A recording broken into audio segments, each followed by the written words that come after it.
Hey there, future economists. Welcome back to Bright Labs, your go-to channel for mastering AP Macroeconomics.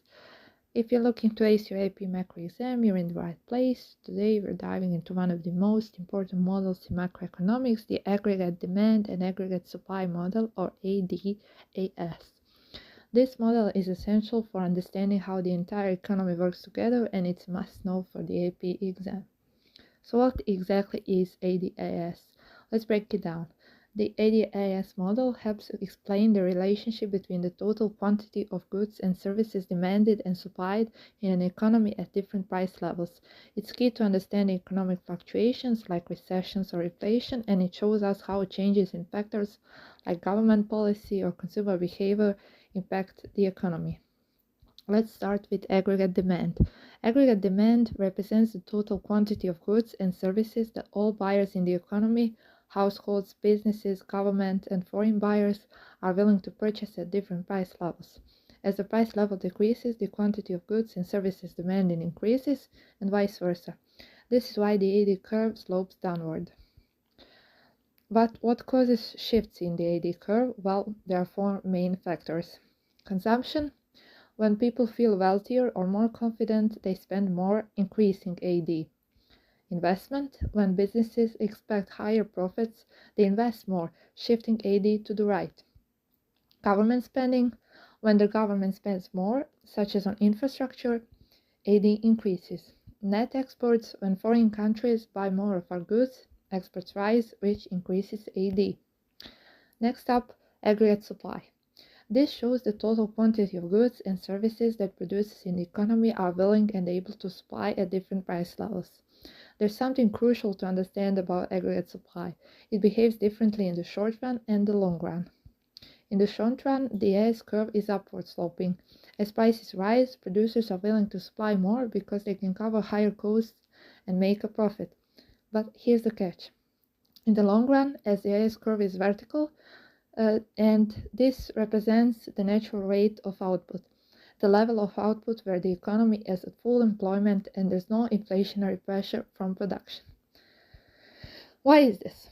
Well, in the long run, the economy's output is determined by factors like labor, capital, and technology, not price levels. So even if prices rise, the economy can only produce a certain amount of goods and services. Now let's talk about the interaction between aggregate demand and aggregate supply. The intersection of the AD and AS curves represents the equilibrium level of output and the price level in the economy. If there's a shift in the AD or AS curve, it causes a change in the equilibrium. For example, if AD increases, the economy moves to a higher price level and higher output in the short run. But if AS decreases, due to things like higher production costs, or supply shocks like oil price spikes, the economy may experience inflation and a decrease in output, leading to stagflation. Now here's something crucial for your AP macro exam: policy implications. The ADS model helps explain how different government policies like fiscal and monetary policy can affect the economy. For instance, if the government wants to boost the economy during a recession, they might increase government spending or cut taxes to shift AD to the right. On the flip side, if inflation is a problem, they might reduce spending or increase taxes to decrease AD and bring the price level down. Similarly, the central bank can use monetary policy to shift AD. By lowering interest rates, they can make borrowing cheaper, which encourages investment and consumption, shifting AD to the right. Higher interest rates, on the other hand, would decrease AD. Alright, let's wrap this up. The ADAS model is all about understanding how the economy reacts to different price levels and how policies can either stimulate or slow down economic activity. It's key to understanding things like inflation, unemployment, and economic growth. And remember, on the AP exam, they love asking you to analyze shifts in these curves. So make sure you're ready to explain what causes those shifts and what the effects are on output and prices. Pro tip is to practice drawing and analyzing the ADAS model, especially how shifts affect equilibrium. That's a common exam question, and being able to quickly sketch and explain the shifts can really help you out. That's it today for today's deep dive into the ADAS model.